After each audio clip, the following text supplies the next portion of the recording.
Uy! Welcome back, tol. Nana. Kagaya nung sinabi mo, umalis na si JC, dala yung mga gamit niya. Kusa na siya umalis. Talaga? Buti naman. Ay, nako. Simula dumating yung JC niyan dito sa pamamahay namin.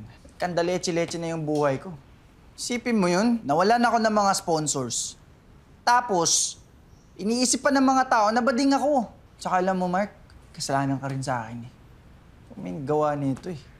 Hindi mo lahat ng to eh. Tsaka, niloko niyo din ako, di ba? Tama na, mahal. Ewan.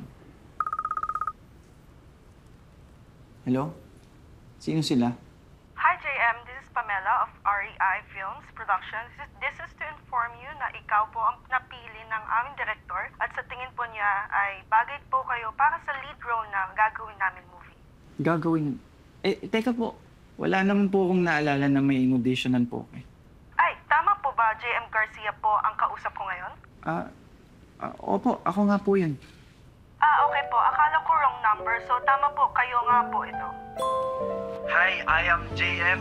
I'm 25 and I stand by me. Marami na rin akong naging project na naging stunt ako. Sana, piliin niyo ako.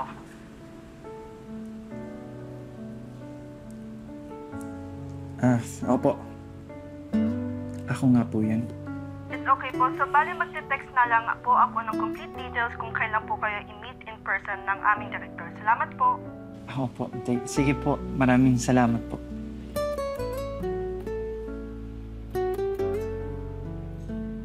Nagpatulong siya sa akin gumawa ng video bago siya umalis. Para kahit papano ay makatulong sa'yo.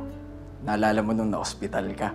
Alam mo ba na siya yung naglabas ng malaking pera na pinambayad ng nanay mo para sa bills sa ospital, pati na rin ang bahay na to?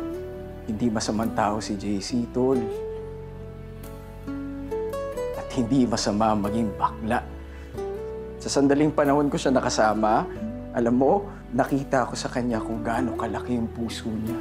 Kung gaano kalawak yung pagmamahal niya para sa inyo. Kahit paulit-ulit mo siyang itaboy, palayasin, hindi siya nagtanim ng masamang galit sa'yo. Ito, nandyan lahat ng talent fee niya nung nagpapanggap siyang ikaw. Hindi na ginastos yung pera mo pambayad ng ospital. Alam mo kanino ginastos niya? Pera niya. Mahal ka nun.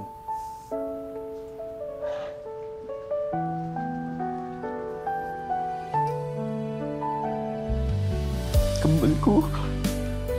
Sorry.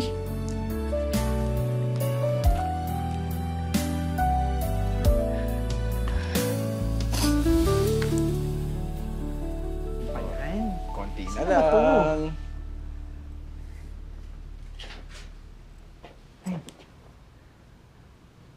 Yan. Ready ka na? Ha? Ready ka na? Talaga?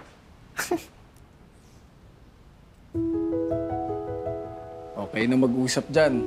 Tapos na yung role ko. JM, first, sorry JC sa nagawa ko. Naging sarado yung puso at isip ko sa pagka-aksidente ni Mama. At ang tagal din ng panahon, kinasuklaman kita. Alam mo, hindi biro na magpanggap na ako Pero hindi ko lubos maisip na kinaya mo. Tapang mo, JC. Tibayarin ka sa ospital, ikaw na yung sumagot. Kahit alam mong may pera ako. Kinuwento na sa akin lahat ni Mark. Patawarin mo ako, JC. Ka ba?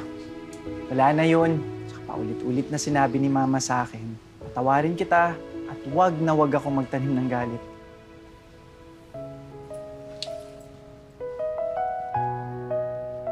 Wala na yan. Di pa naman huli ang lahat para magsimula ulit, di ba?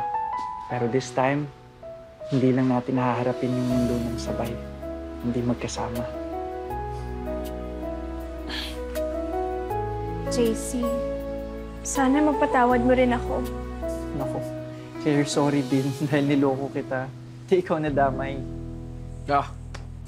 Sobrang drama na eh. Mali ka na, kain na tayo.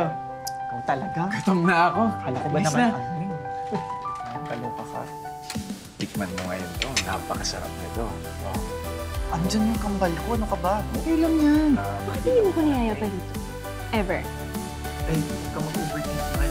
Ikaw lang dinala ko dito. Sarap na. Talaga?